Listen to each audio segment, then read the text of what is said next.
kemungkinan dari 5 anak ini ada beberapa yang lelah dan dia tertidur, tetapi tidak mungkin terjadinya tidur itu semua itu terjadi semuanya tidur. Di mana ketika hati ini sedang khawatir, mungkinkah manusia dapat tertidur? Gitu loh, Kak.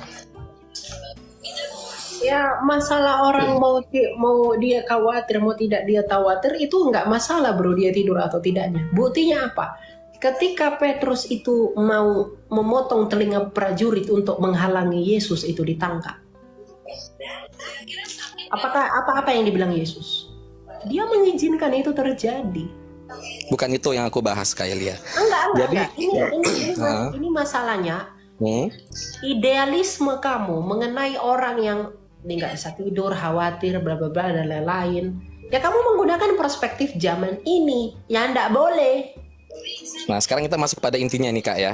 Kalau menurut daripada kristologi yang aku pelajari nih, Kak ya. Jadi kalau dalam makna idealnya nih, Kak ya. Jadi apa sebab daripada Yesus tertidur itu?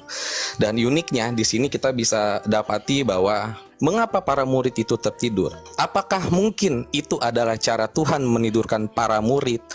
Lalu ketika Yudas masuk ke dalam dengan damai, dengan tenang, hati tentram masuk ke dalam sementara para murid tidur, mungkinkah pada malam itu wajah Yesus atau wajah Yudas diserupakan dengan Yesus? Karena disinilah cara Tuhan menidurkan para murid agar tidak ada satupun orang yang tahu, dan Yudas masuk menjemput Yesus dengan sangat mudah. Ya, mantap. Saya akui kamu mantap. Aduh. Oke. Kita ikuti cara kamu. Dia diserupakan. Oke. Yesus ini Yudas itu mengalami kebangkitan nggak? Kenapa? Yesus di dalam sejarah mengalami kebangkitan nggak? Kalau misalkan Yesus dalam sejarah itu adalah mati, maka tentu Sarah tidak akan mendatangi Yesus di hari ketiga untuk mengurapi. Sejarah mengatakan dia bangkit atau tidak? Tulisan Josephus bab ke-8.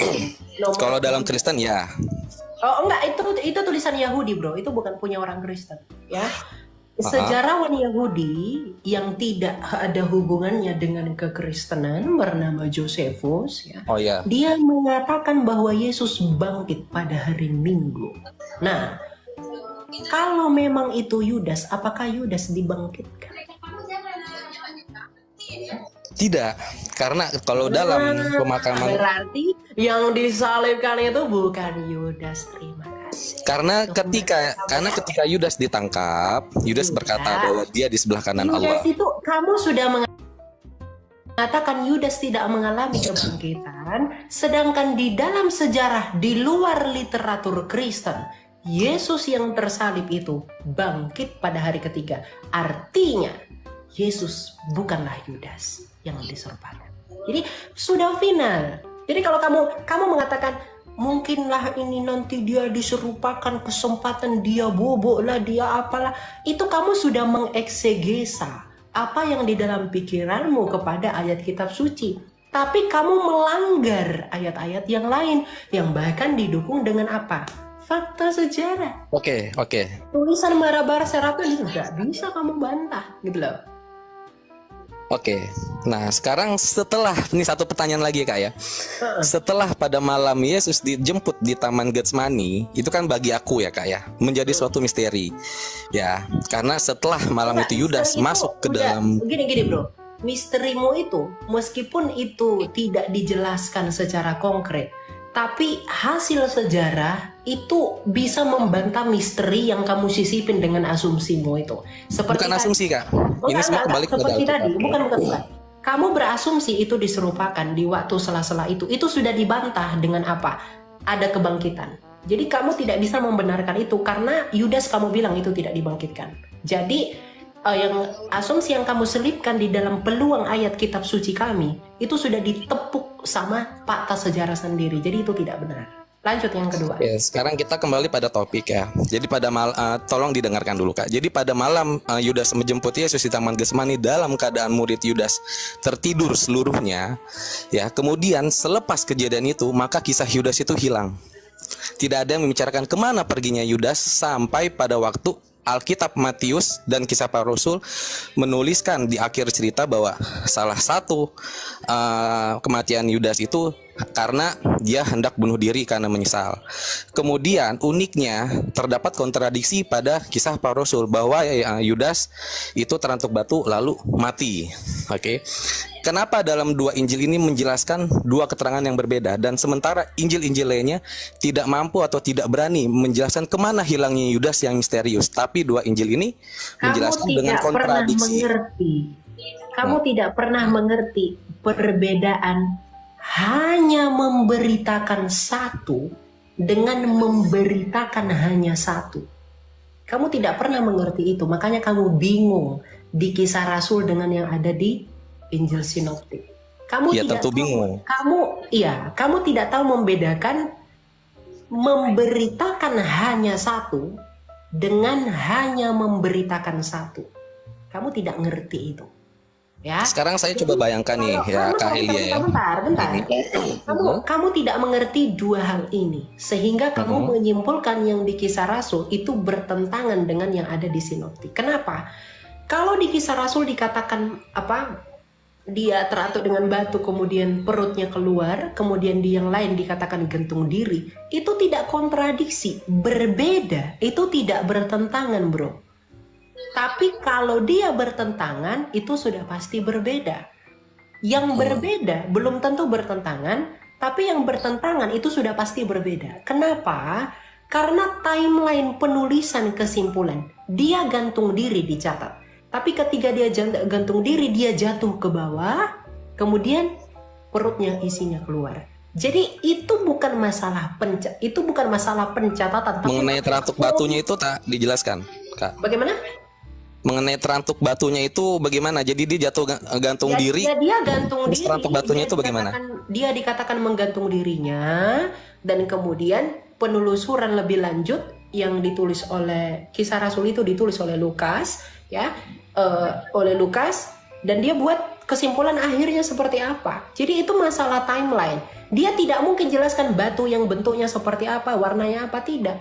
Tapi kesimpulan dia mengenai matinya yang tadinya disebutkan di dalam Injilnya itu gantung diri, kemudian dia mati, perutnya keluar. Makanya saya katakan sama kamu, kamu harus belajar membedakan hanya memberitakan satu dan memberitakan hanya satu.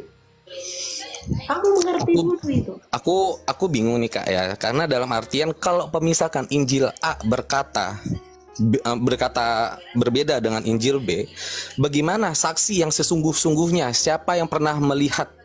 Dan bagaimana sebenarnya nih Kak ya, apabila 100 orang itu melihat Yudas meninggal, seharusnya 100 orang itu akan bersaksi dengan satu kisah yang sama. Sekarang uniknya, bagaimana apabila keempat Injil mencatatkan kisahnya kematiannya Yudas? Apa masalahnya ketika orang melihat Yudas gantung diri dan jatuh ke bawah, perutnya keluar, tapi saya mencatat Yudas gantung diri dan kamu mencatat perutnya keluar? Apa masalah dengan itu? Tetapi perbedaannya pada Kisah Para Rasul itu terantuk batu lalu isi perutnya keluar karena terantuk batu ya. Dia jatuh, dia gantung diri, ya terantuk batu. Kalau nggak terantuk batu, dia tidak akan, perutnya tidak akan keluar, paling dia tergeletak. Sebab biasanya kalau orang gantung diri itu tak akan jatuh hingga terantuk batu. Ya, dia dikatakan gantung diri dan jatuh, terantuk kepada batu dan perutnya keluar. Apa masalahnya dengan itu? Ya pokoknya karena dua saksi ini berbeda lah. Karena dua saksi ini itu adalah daerah-daerah yang berbatu, bahkan rumah di sana pun dari batu-batu. Kamu udah pernah ke Israel belum? Aku belum. Nah, nanti kalau kamu, ya saya tidak memaksa, kamu boleh ke sana, kamu boleh lihat kondisi tempat-tempat peninggalan yang seperti itu ada di sana. Jadi tuh, kamu harus bisa yang berbeda. Ingat, ini poin kamu memahami kitab suci kami. Yang berbeda. Jadi menurut aku daripada dua kitab itu mereka menuliskan konsep kematian Yudas sesuai daripada praduga mereka sendiri. Karena mereka belum pernah melihat hilangnya Yudas, belum pernah melihat kematian Yudas. Karena Yudas sudah hilang. Pencatatan di dalam Injil Sinoptik itu berdasarkan timeline. apa yang ada di Lukas itu dicatat kembali, misalnya di Matius, atau disinggung kembali di Markus. Substansinya sama, tetapi timelinenya berbeda. Misalnya ada yang dicatat di dalam Markus bahwa ada yang telanjang dan dia lari, tapi di yang lain itu tidak dicatat. Bukan berarti ini ditiadakan karena ketiadaan di dalam Matius atau di dalam Lukas misalnya. Bukan begitu. Karena kamu harus mengerti penulisan Alkitab ya berdasarkan budaya Alkitab. Siapa penulisnya? Gitu loh. Bahkan para rasul kan ditulis. Sekarang aku coba bayangkan. Lukas sendiri. Ya, sekarang aku hanya membayangkan saja apabila keempat kitab ini berani menuliskan tentang hilangnya Yudas. Rasanya aku yakin semuanya akan berbeda-beda karena tidak ada saksi satupun yang pernah melihat Yudas menghilang. Oke Kak, jadi lalu di dalam 1 Yohanes itu mau kamu buang kemana? Bentar ya. Coba dibukakan. Iya, bentar.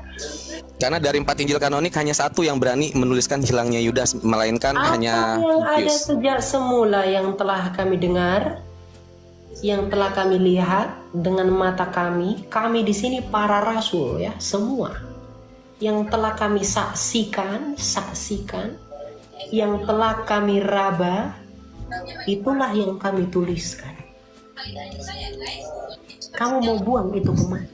Di mana kata Yudasnya tersebut? Bukan masalah Yudas. Artinya gini bro, para rasul itu mencatatkan secara lengkap apa yang mereka ketahui, yang mereka raba, yang mereka saksikan. Itulah yang dinyatakan bagi kita. Makanya di dalam penyusunan kanon itu tuh diurutkan. Ini nih, begini nih metodenya. Ada metode ilmiahnya untuk tahu. Yang ini ditulis kapan, yang ini ditulis kapan, yang ini penjelasannya kepada jemaat apa, konteksnya apa. Karena kitab suci ini tidak turun dari langit. Ini itu dicatatkan oleh para tokoh yang historis. Jadi menyelidikinya pun harus menggunakan metode histori. Gitu loh. Kalau kita menggunakan metode histori menyelidiki yang kitab tidak berasal dari dunia ini ya nggak bisa. Makanya kitab suci kami ini banyak kritik teksnya, kita punya banyak manuskripnya. Tidak ada yang lebih lengkap dari kitab suci kami. Kalau masalah manuskrip, kodeks dan lain-lain, gitu loh. Ya. Ya, jadi pada poin ini saya masih belum bisa menemukan jawabannya. Nggak apa-apa, kamu tidak bisa menemukan jawabannya itu dalam versimu, tapi dalam kekristenan sejak mula-mula ya itu sudah memiliki pemahaman yang seperti itu dengan data-data yang mereka miliki. Ya kalau kamu bilang kamu tidak bisa tidak puas dengan semuanya itu ya tidak masalah, karena masalah kamu puas atau tidak itu tidak akan pernah memengaruhi iman kami. Jadi aku ingin semua yang ada di live-nya gitu ya. Iya, kamu kalau sudah tidak bisa menjawab saya tidak perlu framing gitu loh. Kalau memang iman kamu mempercayai hal tadi pun kamu sudah sepakat dengan saya bahwa Yudas itu tidak mengalami kebangkitan ya. Yudas itu tidak mengalami kebangkitan. Secara tidak langsung imanmu sudah gagal. Imanmu sudah batal. Kenapa? Karena kamu sendiri yang mengucapkan itu tidak bangkit. Sedangkan di dalam sejarah Yesus itu bangkit. Jadi kamu sebenarnya tidak menyerang iman kami. Kamu sedang menyerang imanmu sendiri. Gitu. Ya. Kamu harus tahu itu.